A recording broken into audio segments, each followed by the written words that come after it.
Bonjour à tous, j'espère que vous allez bien, qu'il fait beau temps, comme aujourd'hui chez nous. On se retrouve aujourd'hui pour faire la fiche stratégique du personnage qui a été choisi lors du sondage Facebook la semaine dernière. Et à une voix près, c'est donc Saint Walker qui sera vu dans cette vidéo. Dans l'histoire des comics, Saint Walker est un personnage qui est assez récent, puisqu'il apparaît pour la première fois en 2017 dans les comics Green Lantern. C'est un personnage qui a été créé par Geoff Johns. Voilà, c'est un prêtre sur sa planète natale qui s'appelle Astonie. Il a une femme et deux enfants, et sa planète est condamnée par la destruction par un soleil mourant. Il entreprend alors un dur voyage pour trouver celui qui saura donner l'espoir à son peuple. Et au cours de son voyage, il perdit donc sa femme et ses enfants. Et finalement, il décide de sauver lui-même son peuple. Et la prophétie qu'il cherchait tant se réalisa, puisque c'est lui qui va devenir euh, ce prophète qui va calmer son peuple. Et c'est comme ça qu'il va avoir le premier anneau bleu euh, des Blue Lanterns, pardon, et qui sauvera sa planète et son peuple en rajeunissant le soleil de 8 milliards d'années. Le corps des Green Lanterns a donc une lumière indigo, c'est un symbole d'espoir, et il est surtout connu dans le Crisis Final, le crossover, donc pour faire face à Necron et ses Black Lanterns en aidant donc les autres Green Lanterns comme Hal Jordan ou en ressuscitant des multiples personnages dont le plus mythique est Flash qui transforme temporairement en Blue Lantern. Il n'a pas encore eu d'adaptation ni au cinéma ni en série, mais ça va peut-être venir si la nouvelle série Green Lantern qui sera diffusée sur HBO normalement maintenant en 2021 fonctionne bien. Il y aura peut-être d'autres lanternes qui seront ajoutées. Ça pourrait être pas mal de voir Saint Walker. Donc sur le jeu, Saint Walker a été ajouté au mois de janvier 2020 en tant que personnage gratuit et c'est un personnage de type mystique. Voilà, ça fait quelques temps que ce personnage était demandé et quand il est arrivé, il y a eu un grand engouement autour de lui. Donc, pour faire sa fiche stratégique, commençons par ses statistiques. Voilà, Saint Walker, c'est un personnage qui a le juste milieu entre mauvais et très bon. Il a des stats qui sont pile dans la moyenne du jeu. Donc voilà, il a un bulk moyen, plutôt correct, 26 000 PV, une bonne intelligence, une agilité moyenne. Voilà, même sa vitesse, sa chance de critique et sa valeur de critique sont moyens. Enfin voilà, si on voulait faire la moyenne entre le plus OP et le plus nul dans ce jeu, on prendrait Sam Walker. Complètement. C'est vraiment qui lui la base du milieu. Donc il a un set qui est joué sur l'intelligence.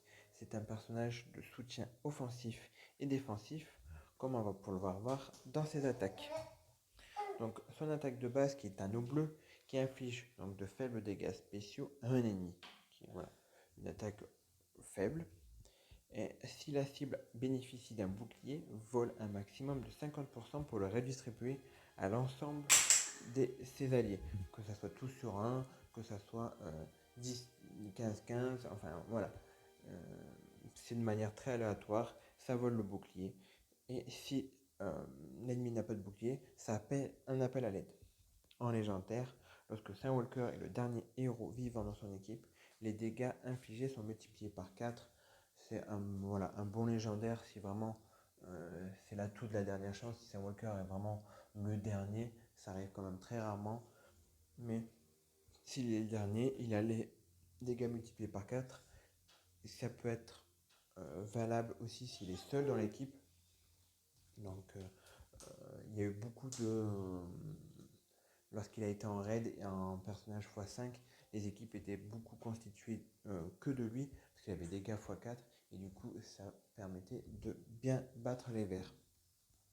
Mais sinon, en PVP, son légendaire est rarement utilisé, mais il est bien à mettre parce que ça peut toujours aider. Son attaque numéro 2, qui sera une attaque donc de soutien offensif, ça supprime tous les malus à un allié, prodigue une légère surguérison et lance un appel à l'aide. En légendaire, 50% de chance d'appeler une deuxième fois à l'aide, plus 50% si cet allié a un bouclier. Donc ce qui est plutôt pas mal. Deux appels à l'aide, donc ça fait deux attaques. Ça fait quand même une bonne chance de pouvoir tuer l'ennemi. Si en plus cet allié a déjà une double attaque en attaque de base, ça fait 4 attaques. Donc en fonction de l'affinité, il y a de grandes chances de tuer l'ennemi. Son attaque numéro 3, qui sera quant à elle une attaque de soutien défensif, supprime 5 bonus de chaque ennemi et confère un bouclier de 20% à tous les alliés. Et en légendaire, ça étourdit tous les ennemis enragés. Donc c'est surtout là pour bloquer Atrocitus, principalement, qui est le lanterne directement opposé à l'espoir, puisque c'est la rage, et ainsi qu'à d'autres personnages qui sont capables d'enrager et d'augmenter la puissance des alliés enragés comme Arès et d'autres personnages. Donc là, ça les étourdit, ce qui ça évite d'attaquer, de prendre beaucoup de dégâts. Au niveau de son passif, donc Saint-Walker est insensible à la rage. Au début de son tour, si les PV sont en dessous de 50%, confère une légère soin. Et en légendaire, que je n'ai pas encore mis, mais que je mettrai si jamais je le mets le 5, ça lui donne une insensibilité au malus au début de son tour jusqu'au prochain tour. Donc, c'est une attaque de soin passif, donc comme basique, comme Superman, comme Power Girl, tout ce qu'il y a de basique. Son chef d'équipe, donc lorsque Saint-Walker est encore vivant, les alliés obtiennent 20% de force, d'agilité, d'endurance et d'intelligence. La version française ne le note pas, mais en version anglaise, il y a aussi marqué d'intelligence. Donc sur ces 4 stats, plus 20%. Les Green Lantern obtiennent 5% de plus. Et en légendaire, ça procure 10% de bouclier et les Green Lantern en prennent 5 de plus. Donc un chef d'équipe qui fait office de soutien offensif et défensif à la fois. Voilà. Donc on a un personnage qu'on voit clairement centré sur le soutien, surtout des soutiens par rapport au Green Lantern, principalement, puisqu'ils ont par rapport au chef d'équipe 5% en plus. Et c'est un personnage de soutien qui est pas mal, qui appelle à l'aide en cas de bouclier et qui donne aussi des boucliers. Donc on voit clairement que c'est un personnage qui va se mettre dans une team bouclier centré sur des Green Lantern. Au moins un, je conseille au moins un Green Lantern dans son équipe. Voilà, c'est un personnage qui est tiers A. Voilà, à l'époque quand il arrivait, il n'y avait pas beaucoup de personnages Green Lantern qui pouvaient aller s'associer avec lui. Et ça a été le rework d'Arkis à ce moment-là. Donc à part Arkis, il n'y avait pas grand monde. Maintenant, à voir avec ce mois de juillet, voir s'il va prendre un petit boost de popularité, puisqu'il s'ajoute 3 personnages maintenant à Salis pouvant être joués avec lui, Kilowog, Garner et Jessica Cruz Rework, étant donné que Hall Jordan et Monsieur Broccoli gardent leur chef d'équipe, on va les garder en chef d'équipe. Donc il fait un total de 4 Green Lantern pouvant être joués avec lui. Et comme on va le voir au niveau de sa composition, de ma composition que j'aimerais faire pendant le mois de juillet,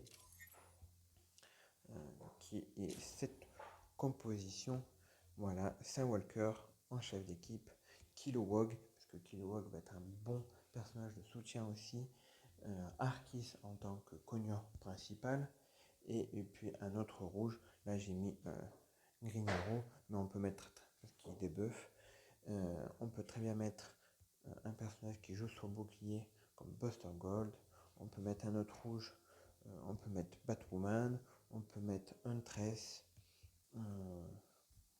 voilà, tout bon rouge qui peuvent bien cogner ou qui peuvent jouer sur le bouclier, ça sera bon à prendre.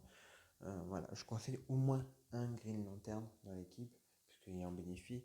Donc au moins Arquis, le principal. Après, je vois pas trop l'intérêt de jouer sans Green Lantern, sans Walker. Donc, puisque c'est quand même son set, même si ça donne 20% à tous les personnages, ça en donne 25 au Green Lantern. Là, on peut en mettre au moins 2. Donc, pourquoi déroger à ça alors qu'on peut en mettre 2? Voilà. Je referai peut-être une petite vidéo où si vous avez plus Arquis, plus Gir 11 et Kilowog déjà bien monté, n'hésitez pas à mettre une petite vidéo d'un petit combat, de voir ce que ça donne. Moi personnellement, quand j'aurai atteint le fin juillet Kilowog L5, que je pense faire à fond, et un ou deux Reburns en plus, ou au moins des L5 de partout, quand j'aurai atteint un petit peu ce stade-là, j'essaierai de refaire une vidéo pour remettre un petit peu ce que ça donne, et essayer peut-être d'avoir un Reburn en plus, que ça soit Arquis. Alors Kilowog, on l'aura pas tout de suite, mais je peux mettre Green Arrow là par exemple, un Reburn, donc pour augmenter un petit peu la puissance générale de l'équipe. À ce moment-là, je referai peut-être une petite vidéo pour voir ce que ça donne.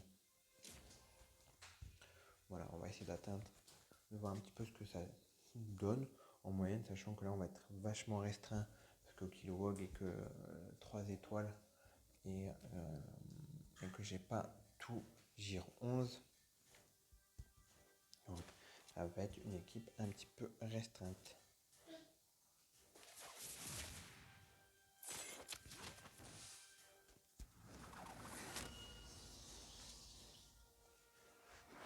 Donc le soin sur Arquis.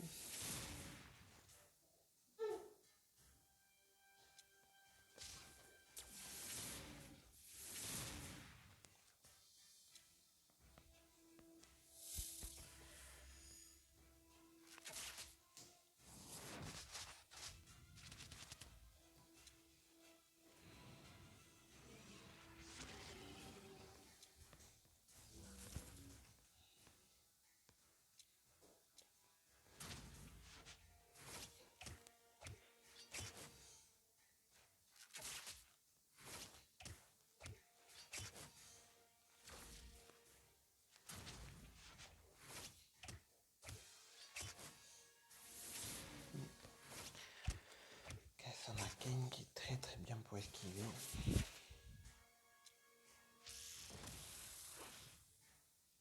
Oh, j'ai eu la chance de l'étourdir. Et voilà.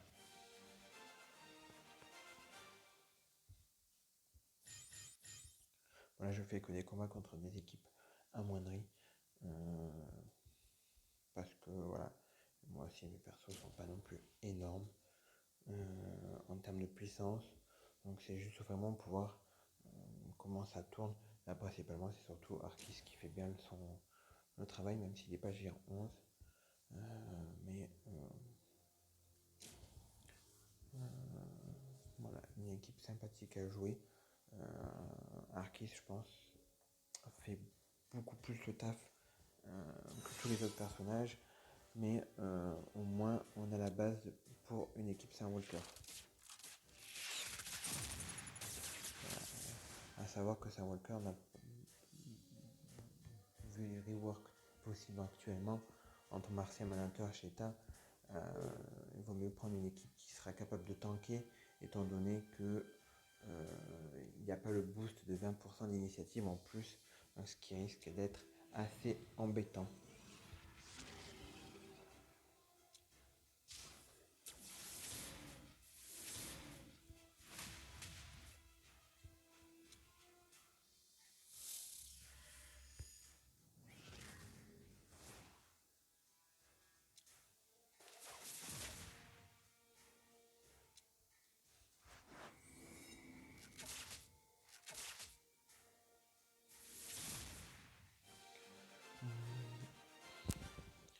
Voilà, je pense que pour Sam Walker, j'aurais pas plus à dire. N'hésitez pas vous à compléter la vidéo, à mettre vos compositions d'équipe avec qui vous jouez, que ce soit avec ou sans Green Lantern. Moi comme je vous ai dit, le jouer sans Green Lantern, ça serait vraiment dommage. Je pense qu'il faut vraiment en jouer un. mais je pense que c'est faisable. Donc si vous avez vos idées de composition, n'hésitez pas à les poster et à me dire comment ça tourne. Voilà. En attendant la prochaine vidéo, ben moi je vous dis à la prochaine.